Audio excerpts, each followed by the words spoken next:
Hello everyone, welcome to English Shorthand classes. Exercise 16. Get ready for the dictation. Start. Since independence, India has acquired considerable experience in prevention and control of both communicable and non-communicable diseases.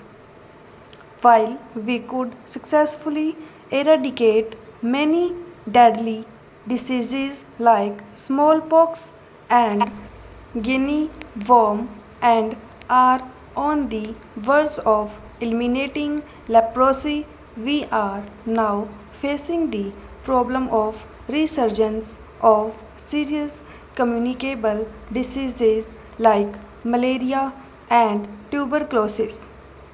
While we thought that we had eradicated malaria from the country, it has now come back in a highly virulent form in the country. It has now come back in a highly virulent form in some areas here, almost fatal.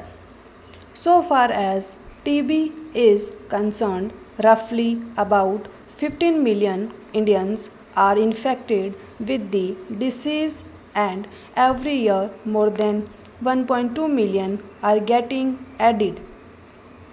Hundreds of thousands die of TB each year.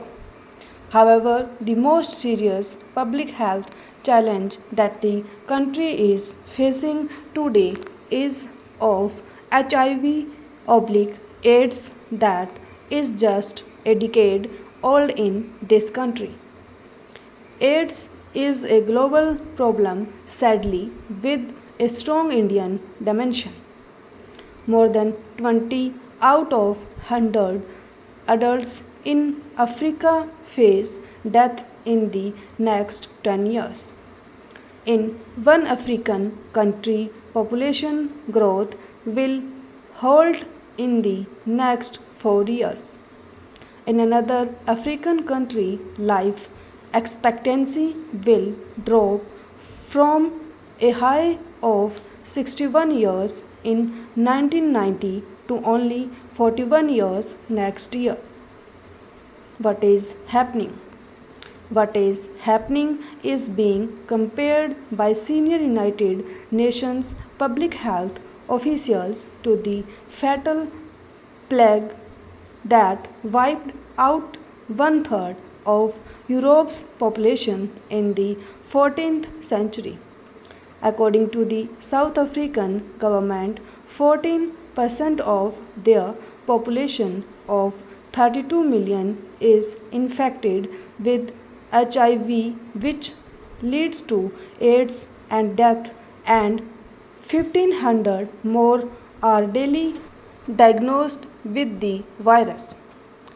President Nelson Mandela has earlier this month said, although AIDS has been a part of our lives for 15 years or more, we have kept silent about its true presence in our midst, adding, we have too often spoken of it as someone else's problem. That is South Africa's situation, and there is President Mandela's recent statement. I have taken the liberty of referring to Africa and quoting President Mandela because our situation is also alarming and could become frightening, and we too speak of AIDS as someone else's problem. Look at our own AIDS situation. The health ministry puts the figure of HIV infections in the country till now at 4 million.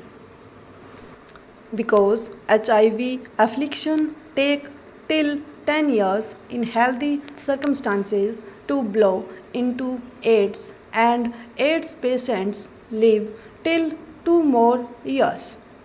People do not take the virus seriously. In unhealthy conditions, the time frame is much shorter. Another reason why people do not take AIDS seriously is because it is diabolical. One comes to know one is HIV positive only if one goes and takes an HIV test, the ELISA test. In absence of the ELISA test, one could be carrying the virus for 6 or 7 years, not knowing about it and passing it on to one's spouse and the wife to the newborn through breastfeeding without any of them knowing. This is the crux of the problem. However, these are just figures, and figures do not convey the human tragedy that is taking place in many parts of the country today. A man or a woman has diarrhea or fever or weakness that medicines fail to subdue. He or she goes to a doctor. The doctor suggests a blood test. The person tests HIV positive. The test is repeated. The HIV infection is confirmed. However, it is too late. The person's partner is already infected and the couple's child is also infected from breastfeeding. The first infection is almost 5 to 6 years old. There is no cure. All three must die. And I know they die. How many such nuclear families are already condemned to death in our country today? How many will be condemned to death in the next decade? When HIV appeared in India in 1986, everybody thought that it is a Western disease that will be contacted only by sex workers in red light areas, gay men, and injecting drug users. The consequences of that short sighted view are now upon us.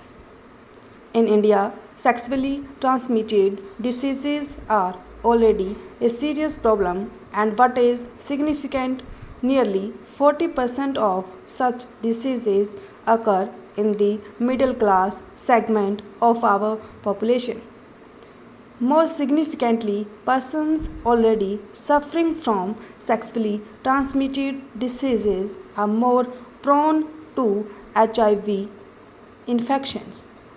What will this catastrophe mean to business and industry in, say, the year 2005? Since the HIV/AIDS affliction is mostly in the productive age group of 18 to 40, this could have serious consequences for our economy. Already, half the new infections in India are in this age group. Business and industry must take a hard and urgent note of this reality and act to increase awareness about AIDS and spread the message around. Stop